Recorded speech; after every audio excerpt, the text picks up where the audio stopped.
بسم اللہ الرحمن الرحیم۔ حدیث نبوی حضرت مقداد رضی اللہ تعالی عنہ سے روایت ہے کہ انہوں نے رسول اللہ صلی اللہ علیہ وسلم کو یہ فرماتے سنا، زمین کے اوپر کوئی گھر خواہ وہ مٹی کا ہو یا خیمے کا ایسا باقی نہ رہے گا جس میں اللہ تعالی اسلام کے کلمہ کو معزز کی عزت کے ساتھ اور ذلیل کی رسوائی کے ساتھ داخل نہ کرے۔ چنانچہ جو لوگ اس کلمہ کو بخوشی اور صدقے دل سے قبول کر لیں گے ان کو اللہ تعالی معزز بنائے گا اور اس کلمے کا اہل قرار دے گا، اور جو لوگ بخوشی قبول نہیں کریں گے ان کو اللہ تعالی ذلیل کرے گا، اور وہ لوگ اس کلمہ کے متبع و فرما بردار ہونے پر مجبور ہوں گے، بائیں طور کہ وہ جزیہ ادا کر کے ہی اسلامی ریاست میں رہ سکیں گے۔ میں نے یہ سن کر کہا، پھر تو چاروں طرف اللہ ہی کا دین ہوگا۔ اس حدیث پاک میں زمین سے مراد جزیرۃ العرب ہے،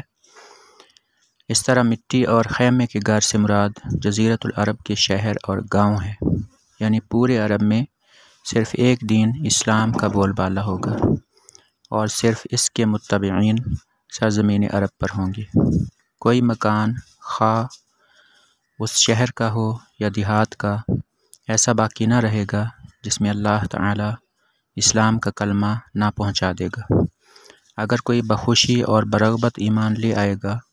اور اسلام قبول کر لے گا تو اللہ تعالی کی نظر میں اس کا مرتبہ بلند ہو جائے گا، اور خدا تعالی دنیا و آخرت دونوں جگہ اس کو عزت و سرفرازی سے نوازیں گے۔ لیکن جو لوگ غرور و سرکشی اختیار کریں گے، یعنی اس کلمہ کو قبول کر کے دائرہ اسلام میں داخل نہیں ہوں گے اور رضا و رغبت کے ساتھ دین کے متبع نہیں ہوں گے، وہ ذلت کا طوق خود اپنے گلے میں ڈالیں گے، بائیں طور کہ جب تمام جزیرۃ العرب پر دین اسلام کی عملداری ہو جائے گی